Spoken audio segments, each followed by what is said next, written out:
ആസന്നമായ ലോക്സഭാ തെരഞ്ഞെടുപ്പിൽ കൊല്ലം, പത്തനംതിട്ട മണ്ഡലങ്ങൾ എങ്ങനെ വിധിയെഴുതും എന്ന കാര്യമാണ് നമ്മളിവിടെ ഇപ്പോൾ പരിഗണിക്കുന്നത്.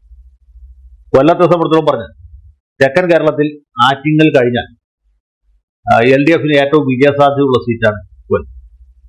അതൊരു ചുവപ്പ് കോട്ടയാണ്. 1952 ശ്രീകണ്ഠൻ നായർ ജയിച്ചു.